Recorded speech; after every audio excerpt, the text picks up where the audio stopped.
episode 360. Because if you focus on how to make $100,000 for each one of your employees and to get them to grow to where their salaries or however they're paid, they make $100,000 each, it will unlock your future destiny.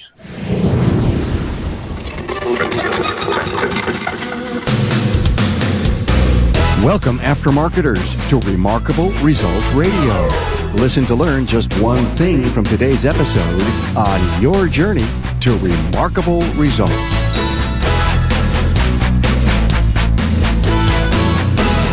Hi, Carm Capriato here, and welcome to Remarkable Results Radio. Question: are you a forever student who feels that there is not enough information available out there to quench your aftermarket sustenance?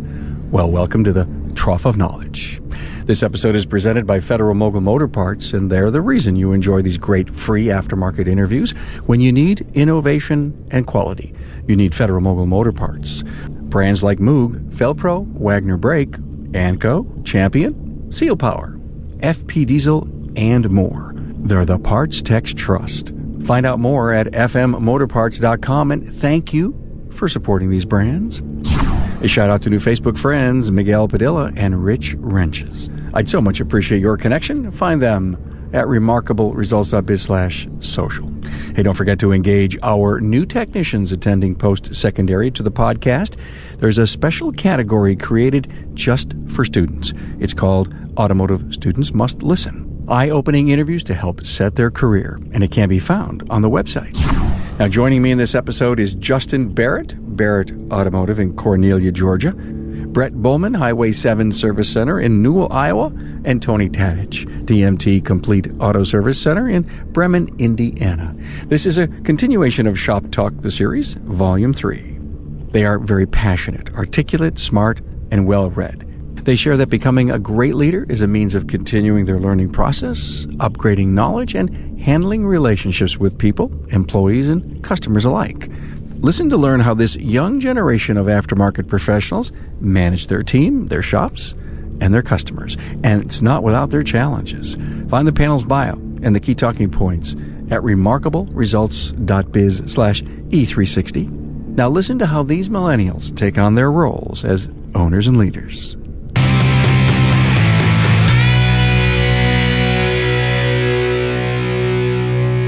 Hey, a warm welcome to Justin Barrett, Barrett Automotive, Cornelia, Georgia. Hey, Carm. How are you doing? I'm great, Justin. Brent Bohlman, Highway 7 Service Center, Newel, Iowa. Hey, Carm. Thanks for having me. No problem, Brent. Glad to have you here. Tony Tatich, TMT Complete Auto Service Center in Bremen, Indiana. Hey, Carm. How are you doing today? Good, man. Well, one of you have something in common with me. Tony, you've been on the show before. Episode 231. I met you at Vision. God, you came into the studio at Vision. You just impressed the hell out of me. And I said, well, we got to tell this young son of boss, SOB, to come in and tell his story. And then I got to meet your dad and know your dad. In fact, I'm interviewing your dad in a few weeks about his great work with John Maxwell and becoming a Maxwell coach. So I'm excited about that.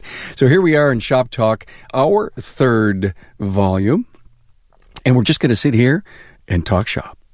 So, Justin, what can you bring to the table for us? Some of our biggest challenges right now is, like we talked about, team building.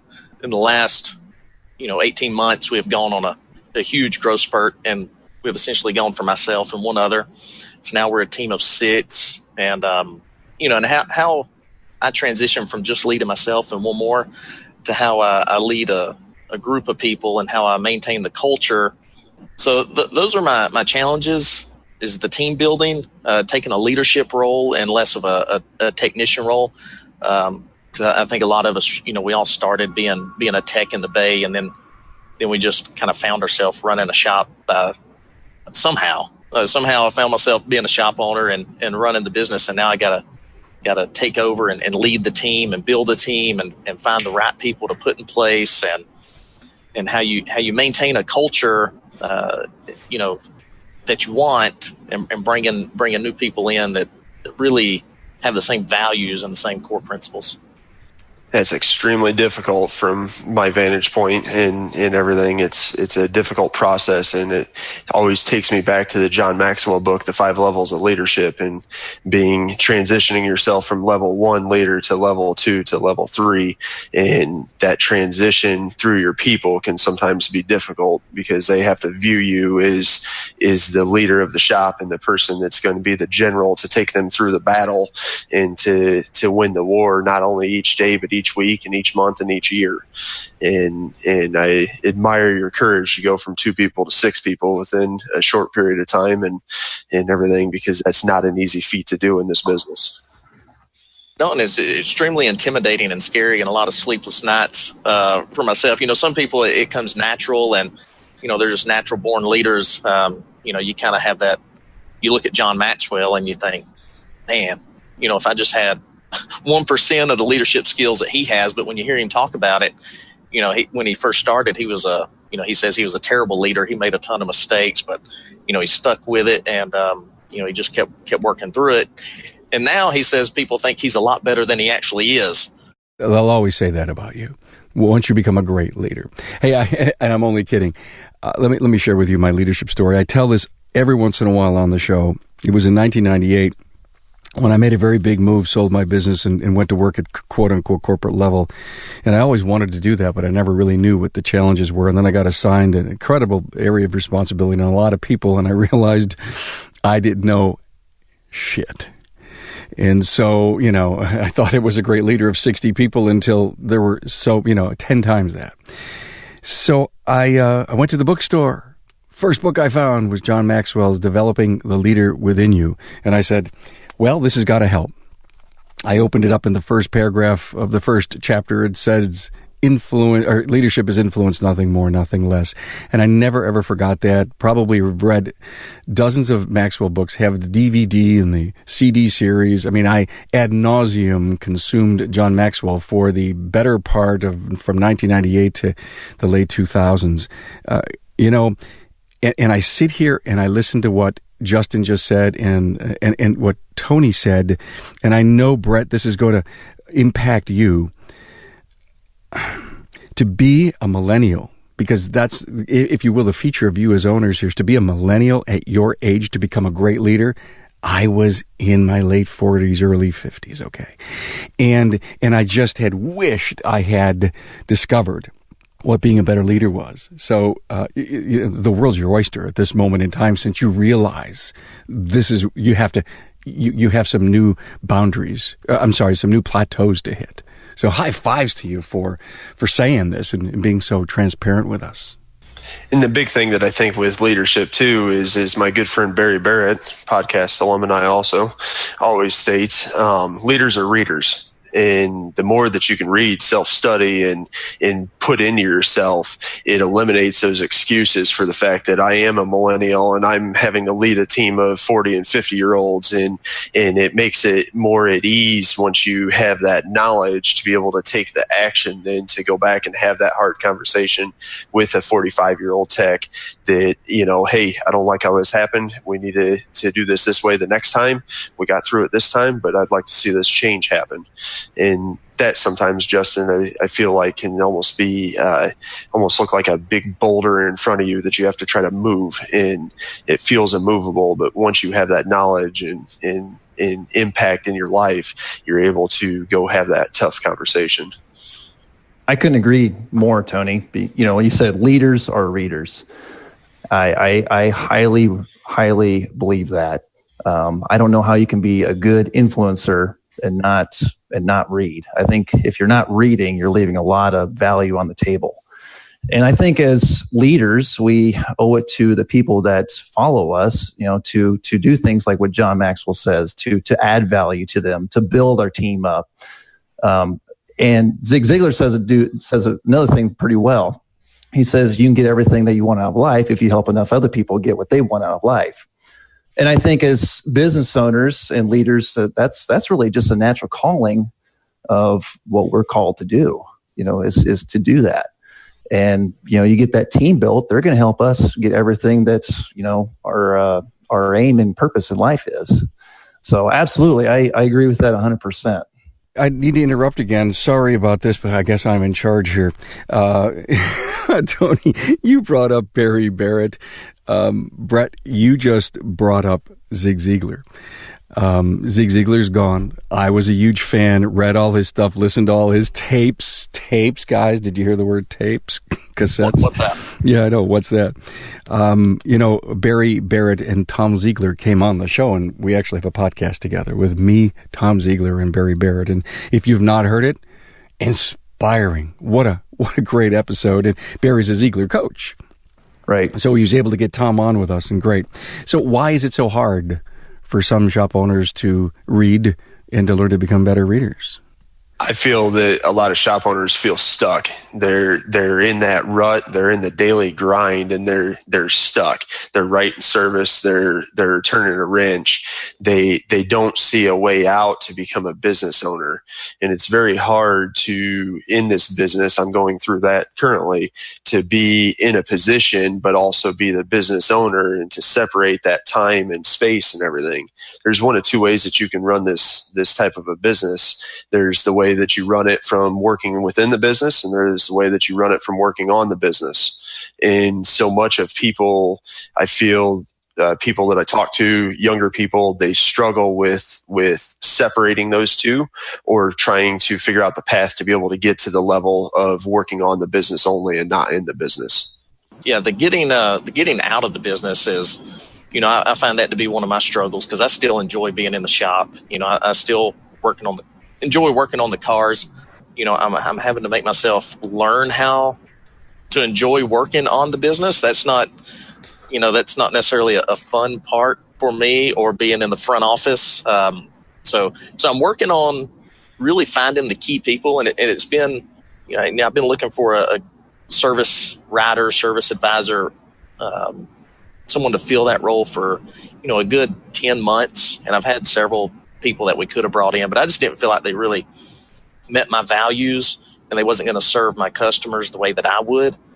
I've nailed a gentleman down. He actually starts on Tuesday, so I'm really excited about that. I actually took him to Auto Mechanica with me a couple of weeks ago, and we went to some Jeremy O'Neill classes and some Jim Anderson classes. So I'm really excited where that goes, but I'm learning, okay, well, that's not necessarily my favorite part of the business. I enjoy the customer interaction. I enjoy talking to the customers, but I don't necessarily enjoy calling the customers, selling them service. That's just not my favorite part. I enjoy the interaction with the customer, but not necessarily the sales position. So if I don't enjoy it, why don't I find someone that's going to be good at it and enjoy it, and just trust them to do it? So I'm really excited about him coming in and where this is going to take the business. So what I hear you saying is that you enjoy the relationship aspect of the business versus necessarily the sales side of the business. Yes. So remember, the relationship side of the business is important, not only with your external customer, the person walking in the door, but the internal customer, those 6 people that you're hiring and that you're growing to and everything. Because if you focus on how to make $100,000 for each one of your employees and to get them to grow to where their salaries or however they're paid, they make $100,000 each, it will unlock your future destiny. I'm talking with Jonathan Cicchelli, a technical product specialist with Federal Mogul Motor Parts. Now, you're visiting shops every day, so when you put product in the hands of the technicians and service advisors, what are they saying? Going back to Federal Mogul's long-term presence in the industry, they already know the product, and some of them we don't have to say much about. It's the newer product, the latest innovations that we come out with that just blow people away. So, Jonathan, you take that brand new OEX pad and you put it into the hands of a technician. What happens? They look at it and are kind of speechless for a couple seconds, and they just can't deny that it's an awesome-looking product, and they can't deny that it's going to work fantastic on their vehicles. Now, another phenomenal product line that is just one of the most iconic brands in the entire industry is Moog. Now, there's a lot going on with Moog. The newest thing with Moog is going to be, I think, the most important thing to the shops is the newer design ball joint that we created, and that was off of technicians' responses to a boot design. That's that compression-loaded ball joint with the pre-installed integral dust boot? Absolutely. And as soon as I pull that out of a box and show a technician or a shop owner, they just were like, this is amazing. So, Jonathan, would you say that you're a champion for Federal Mogul Motor Parts and all the premium products? Absolutely. And a champion for all the training. I'm very big on training. I've always been in training since I've been in the professional field. So just to come back and support on the other end has just been an awesome experience. Federal Mogul Motor Parts' Garage Gurus is your go-to source for the vehicle training, technology, and answers you need to keep your next job on track. On-site, online, or on demand, the Gurus are here to help keep your business and your career on the road to success. Visit fmgarageguru.com. I hear a lot of people talk about being micromanagers. Justin, here's some great advice to you. And I don't think it will happen with your service writer because you don't want to be part of that. But hire a talent and get out of their way and let them do what you paid them, hired them to do. So that puts more pressure on you since you don't love that job. You still have to find someone who does and is good at it. Yes, and I feel like we've got the right person coming in. I've known the gentleman for several years, and I'm really impressed with him. So I'm excited to see where it goes. A little scary, but it's exciting. Good for you. Hey, Brett, what's going on with your world? The word would be unbelievable because that's a universal word. It can be unbelievably good, unbelievably bad. Okay. I guess, long story short, I started out this business all by myself. Built a new shop here in a very rural, small town. A lot of people said it wouldn't work. And got to a point where we added on, hired people, sought out a coaching company, made some changes. And, one thing I could say being in a small town, the spotlight on you is actually, it's pretty big. I mean, everything you do, everybody sees. So a lot of changes have come our way. We've been hugely successful these past 4 years. But over time, I feel there's been past 4 years of mistakes building up. And now I'm kind of seeing this wall kind of come crumbling down on me a little bit. I got some declining car count and some customers challenging me on some price and stuff. Things that I've never really had to deal with and experienced before. Here's why I think what happened. I started it out. I am a very big people person. I have huge relationships with my customers. And then when they start seeing changes and then also changes with me in the business, as I start to slowly get away from turning wrenches and then I slowly get away from being on the counter, I don't think I kind of kept that personal touch with my customers as much. They notice those things. And I'm paying the price for it. You didn't wean yourself out slow enough? Is that what you're saying? I don't know if my customers got enough of me to satisfy them. They like the high touch of the owner? Yeah, they do. Absolutely. And what's your current job now? Are you in the bays or in the office? I'm in the office. And some people have a problem with that. Can they see you in the office? They can. But it's different. It tastes different. Feels different. It's not the same. So you're taking the extreme ownership level and blaming yourself for all of this? A little bit, yeah. I do. Hey, it rises and falls on me. It does. I don't think it's a bad thing to do. I wouldn't kill yourself over it and be depressed for weeks. I would say, okay, I created this now. How can I fix it? You're right, exactly. And there was definitely times where I got bogged down, ate into it 110%, and I really got down the dumps on it big time.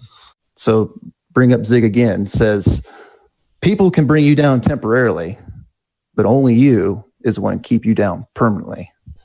So I'm getting back up, and we're going to do this, and we're going to get it right. And yeah, it might be a little bit of starting over too, but we do good things here. We do it right. I've never seen a business in life where everything is lined up the way it should be, and they fail. I don't take failure. It's not going to happen. So we're going to grow from this. We're going to learn from this, and we'll get out of it. Just watch. And Brett, kind of what you're saying kind of reminds me of the growth stages that we have been through. I started my shop February of 2009 is whenever I founded the business. I was working it was the recession. It was tough to find jobs here. So I was in a factory working from 5:30 in the morning to 2:30 in the afternoon, and I was like, this factory life is not for me.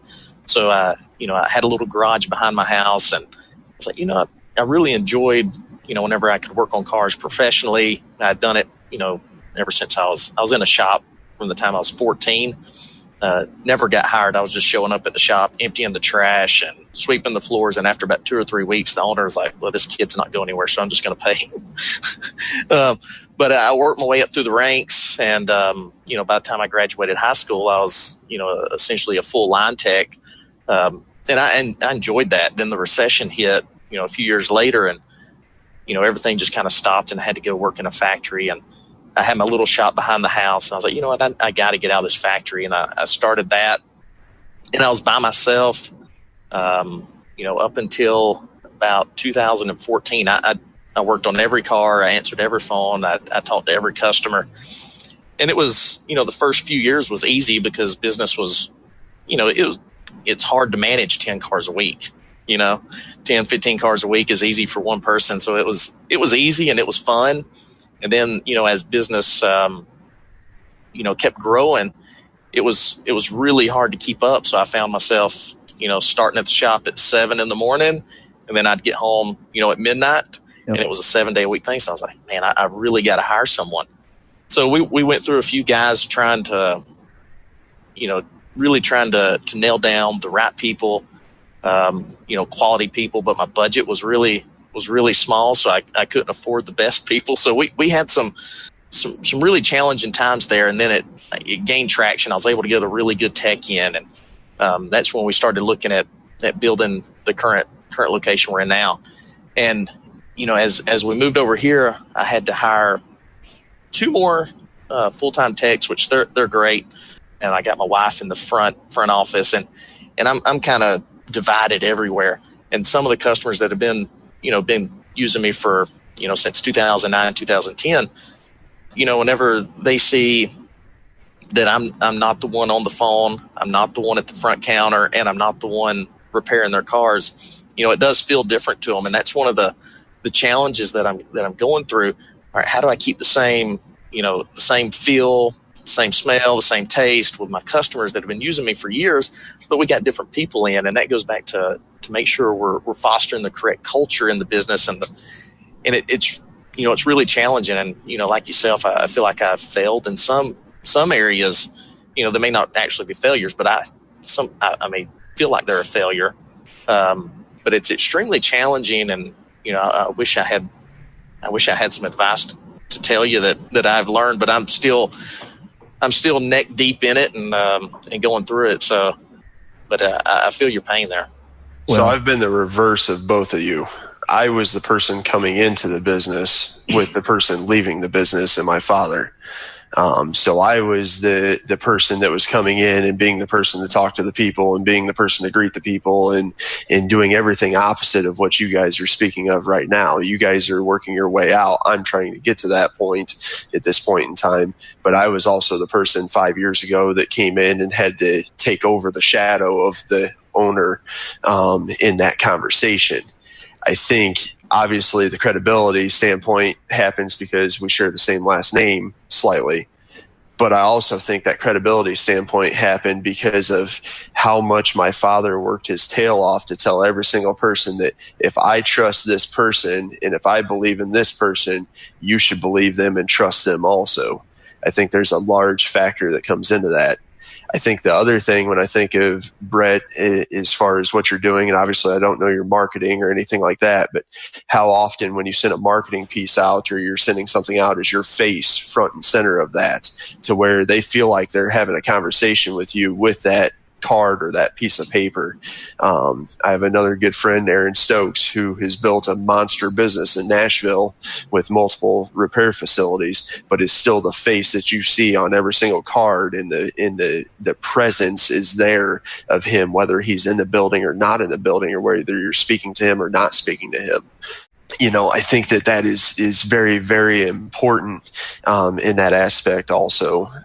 I love the banter here, guys. I had thought of the word trust, Tony. You brought it up, and is that, Brett, what needs to happen maybe next? Is okay? I'm out of the office. I'm on the counter, and every customer who comes in, I make that transition happen in the trust factor. And, hey, if you ever need me, I'm in the office. Here's my private phone number. Come and see me. But, Bob's going to take care of you, just like I would. Yeah, absolutely. I mean, I think it definitely needs to be known that I am still here and I am available, and that really nothing has really changed. I'm still the face of the business, and I'm always going to be the one, who will make sure you're taken care of. But absolutely, to reinforce that these guys would not be here unless they had my trust first. And if you trust me, it should be easy to trust them. And they have, and I'm behind these guys 100%. Tony's got a great idea. I mean, if you're going to do any marketing, get your face out. Even though you're not the guy on the counter, it's the guy that they know. This isn't a cold corporate company. It's a Brett business. The other thing that I think that we all have to remember too, and I want to say Bill Clinton had stated this, so shaking hands and kissing babies. I know for a long period of time, my father would run from the back office where he was at to the front door to greet somebody and say, this person will take care of you. And literally he was there for that moment and that moment only. And that set the whole thing at ease. And I think you could probably do the same for your people also. Right. Well, you know what? I can sit here and complain all day about, this situation I'm in. However, it's bearing me fruit. If I had the years that I had prior, I wouldn't be doing anything. I'd be going through the motions, getting there on chance and luck. No, I'm better than that. And this is going to prove it. This is where I grow. And this is just something I needed, and to force me to do the things I need to do. So this isn't bad. This will be good. And, if I'm just going to sit here and wallow in my mire, then I shouldn't even be here. So, well, Brett, it speaks volumes to the fact that you are coming out and being as transparent as you're being. And I have not heard one excuse yet for any action or anything, and you know what you need to do and everything. So I think, Carm probably needs to set up a podcast with you probably about 6 months from today to follow up and see where you're at and see the fact that you're kicking ass and really making a name for yourself and the turnaround that you'll be into by that point in time. Why don't all three of you come back? We can do that. We'll do it. And we'll bookend what we talked about today. Leon Martin, an interview I did probably 3 or 4 months ago. Small town, kicking butt. Please go listen to Leon Martin. Here's an example of one red light town, and he says, but we have a subway. And the competition 25 miles away says that he's a critical competitor to them. So Leon has some real cool magic there. Listen to him. Tony, what's going on with you? The big town of Bremen with 2 stoplights is in the bustling metropolis that we have here has allowed us for some tremendous growth here this year thus far, about 19.8% in the first 6 months. Growth in car count, not huge growth in car count, bigger growth in mainly steadying ARO and still maintaining our 550 to 575 average repair order. The big thing that we've been struggling with, similar to Justin, is how do you handle that growth? And I'm of the philosophy that I know is not very popular on the internet right now, but we're a 100% yes shop. So we could be blown out of the water, and I am not booking days and weeks out. I'm taking everything in right then and there. If I got to rent a car from Enterprise, if I got to put somebody in something, we're taking it in and taking control of it. That has allowed us to basically get rid of the old client avatar that everybody talks about and get rid of some of the connotations to be able to bring those people in and educate them on what a proper repair process is. It's been a heavy growth period. Like I said, we've endured some employee turnover through that growth period.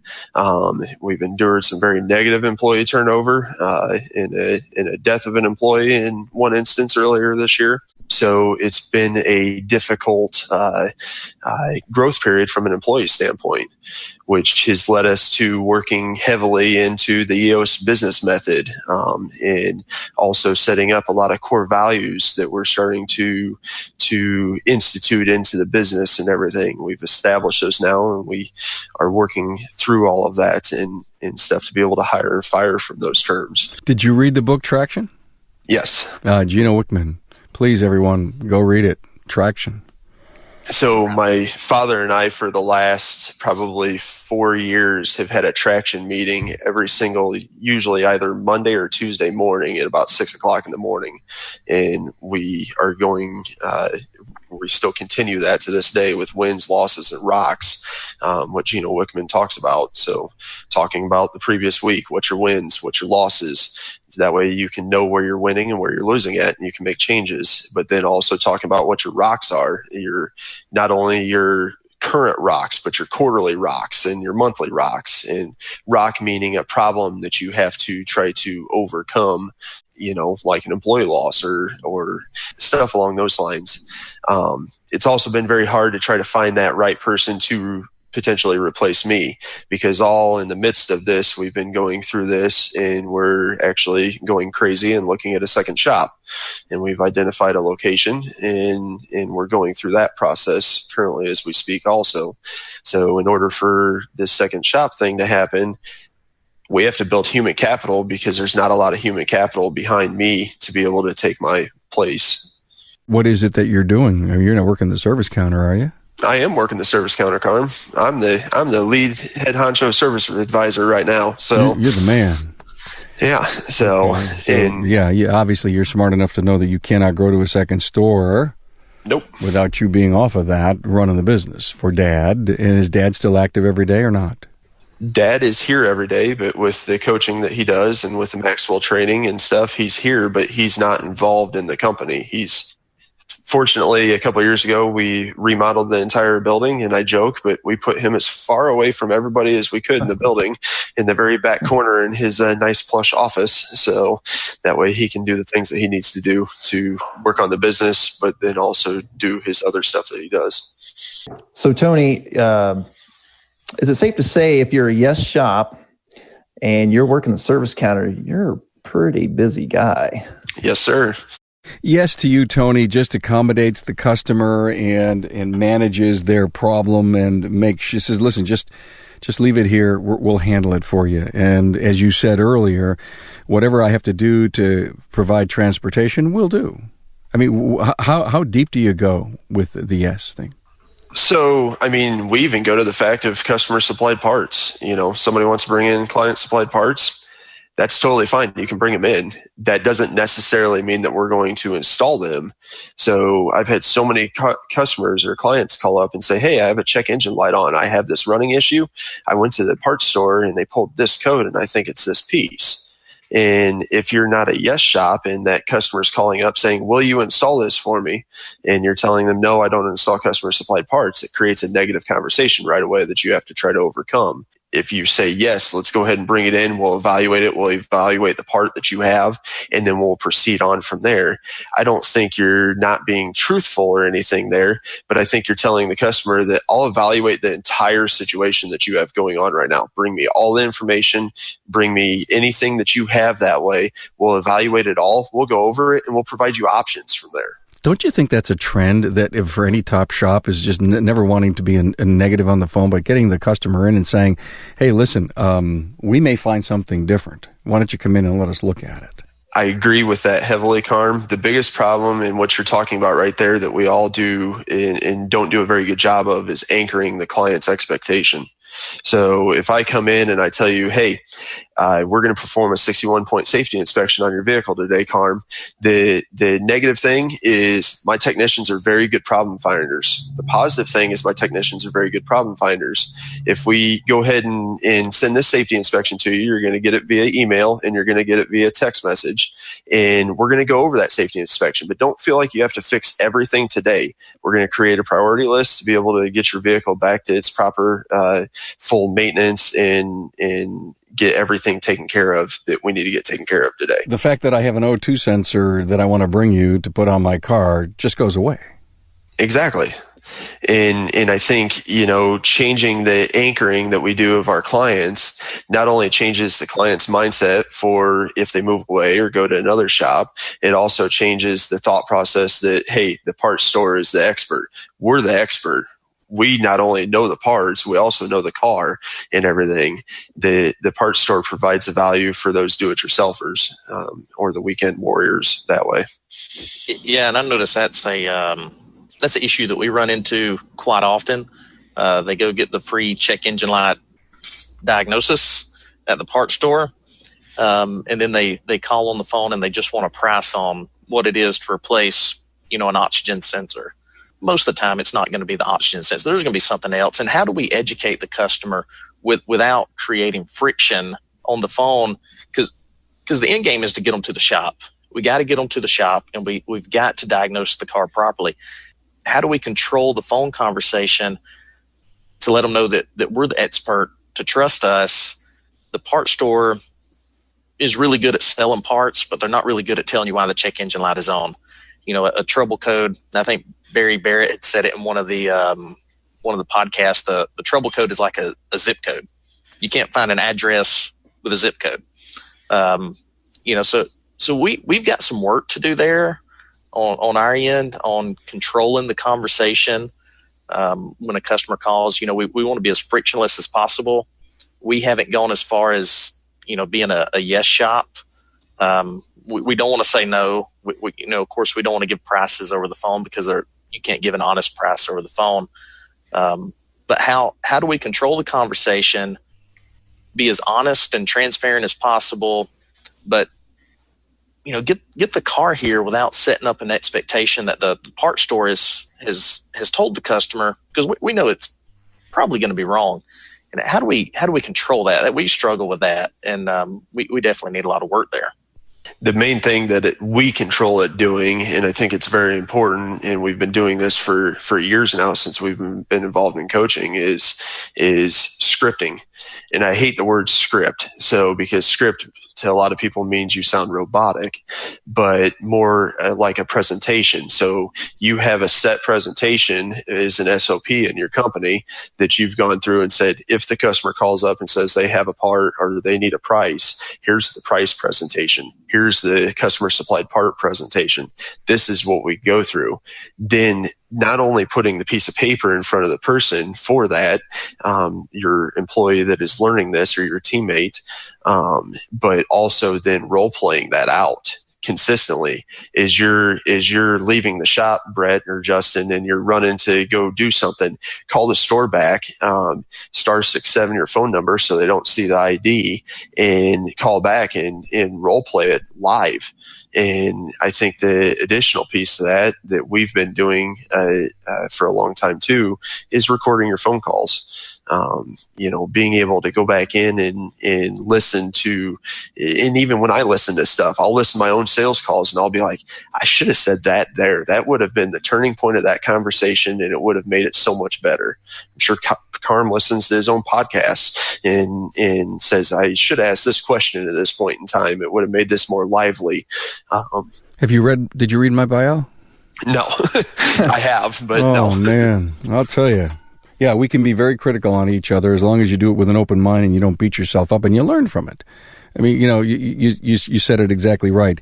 By the way, I've learned over the years that rehearsal as a salesperson is so critical, and that's what role plays are all about. And being able to take a positive direction. I didn't say the word criticism, because it's never about the person. It was about the performance that they gave and the fact that, hey, we need more training in that area, and we're going to work on that. So the next time someone calls with parts, you got to have this thing down. It's got to be in your belly. You can't read it word for word. You have to believe.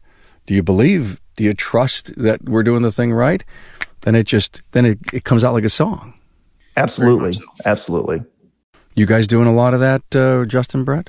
That stuff on the counter? We do. We do record our phone call conversations, and we do go through them, and we do some role play, and it's effective. And also, too, we have the training behind it to back it up, too. We don't want to practice on our customers, right? And we owe them everything to be professional. So, when we say we do scripts and things like that, we want to do it in a way that sounds great for them. I mean, we want to give them our best. We don't want to do shallow acting. We want to do deep acting. And the way you do that is you believe in what you're doing. So absolutely, we do that. And, I walk away so happy when my advisor literally sells me. When I'm just sitting there in the seat and I'm like, man, I wish I had the cash right now. I'm ready to buy this. And what a feeling I get. And then what a feeling I can give to him to show him that, like, you sold me on that. And so, yeah, we do that. And it's great. It's fun, actually. It's even better when we can do that to our customers and give them that satisfaction in that feeling of goodness of coming to us. So yeah, it's a good tool. It's a great tool. And to the general public, sales is a dirty word. But if you think about this, for those that are listening or you guys that are married, you sold your wife on being married. You sold your wife on yourself to be able to marry you. Grant Cardone said that best in his book, Sell or Be Sold, is he had to sell his wife to be able to be married to him at some point in time. Sales is involved in every aspect of life. So the more that you can be more rehearsed and be deeper in your sales presentations, the more at ease you're going to get clients with you, and the more you're going to build retention. Because I love it when I have somebody every once in a while that may get a mailer from somewhere else, and then they go take their car somewhere else, and they come back to me and they're like, man, I didn't get treated that way when I went there. and it brings up, good stuff that way. And sometimes you learn something from it. So Tony takes the word sell down to a deeper level. The Norwegian word sell means serve. And that's what we're doing. We're serving our clients. We are. We're in the service industry. Exactly. And you said it very well. We sold our wife, when we were lucky enough to marry up. But we sell ourselves every day, every minute. Absolutely. Couldn't agree with that more. I would love to ask my wife, did I sell you? Karma, it was the flowing locks and good looks. If you really ever knew the story of how our engagement and marriage came to be 41 years ago, you would look at it and say, are you going to fix that problem?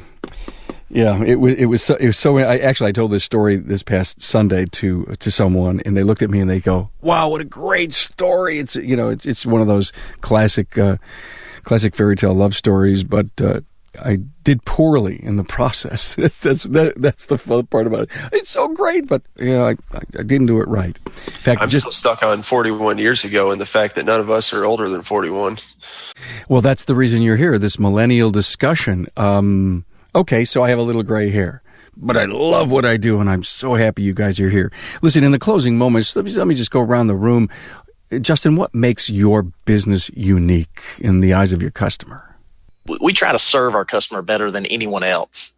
We try to perform the white glove service. We try to give them, an exceptional experience, because every time, you go to a repair shop, you're not in a good mood. So we try to just love on our customers as much as we can and just, treat them with empathy. They have an issue and we're here to fix it. Do all the people in your company know exactly what you just said? Probably not. Good lesson here, guys. I love it. But I loved one of the words you said, love on our customers. That was big. I love that. Brett, how about you? I want to just say everything. But lately, what I've been telling our team, and also one thing that I really want to hone in on, is just how we make people feel. We say we're in a relationship business, and I totally agree with that, but I think we're really more in a feelings business. I go to any business, and what I like about the business isn't really it is what they did and how they did it, but in the end, it's really how I feel. If I feel good, I'm coming back. And I'm not going to be a customer. I'm going to be a client. I'm going to be a part of their culture, and I'm going to be a follower. And that's what we really need to do is, help. We can't make people feel better. I have your slogan. So when you meet someone and they say, hey, so what do you do? We make you feel good about auto repair. Change the good to great. Great. Fine. I'm with you. But that's your 30-second. Home. Yeah, that's your 30-second elevator speech. I mean, truly, a lot of it's about solving pain points for people, and who wants to come in and have their car fixed, check engine lights on, oil change. It's routine, but God, I got things to do. Well, you've been able to figure out how to make it feel great. Right, and that part, you can get that anywhere. You can get your oil change anywhere. You can get your check engine light fit, anywhere. But are you going to get the same feeling? Or are you going to get the great feeling? I was thinking of that sitting in Chick-fil-A last night with my family is, you can go and you can get the feeling of being full at McDonald's or anywhere else. But if you think about the rehearsed presentations that the Chick-fil-A employees go through, the fact that they say it's my pleasure and how they greet you and how they converse with you and everything, you get a more positive feeling in a Chick-fil-A restaurant than you do in any other fast food chain out there. And it's more consistent in its message, no matter if you go to a fast food restaurant in Iowa or you go in Indiana at a Chick-fil-A or you go in Florida. That message is consistent across that brand. What's unique at your place, Tony? Truly, the fact that I believe in our motto is relax. We'll take care of everything for you. Whether you need a loaner car, we'll provide you transportation. You need financing options, we'll provide you that. You need financing options with no credit check, we'll provide you that.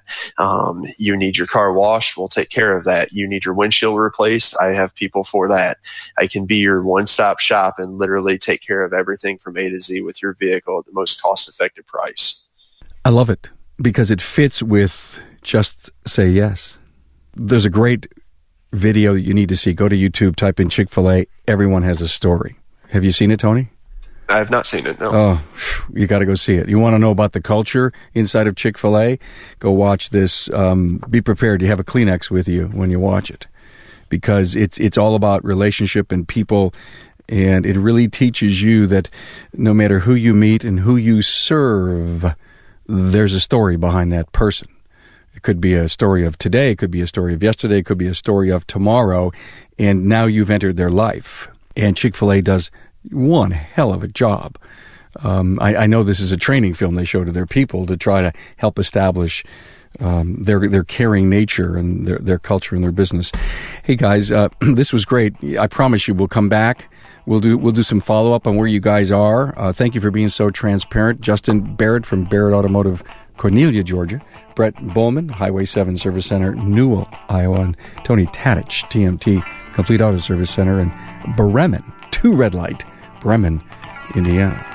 Thanks, guys. Thank you. Thank you, Carm. Thanks, Carm. Thank you, Justin, Brett, and Tony, for your infectious enthusiasm and the courage to step up and let your voice resonate in this galaxy of aftermarket professionals.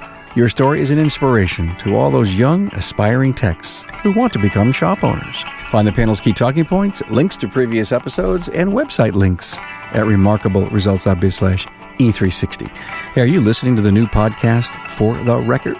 Well, it flows right inside your subscription, and it is on the website, too.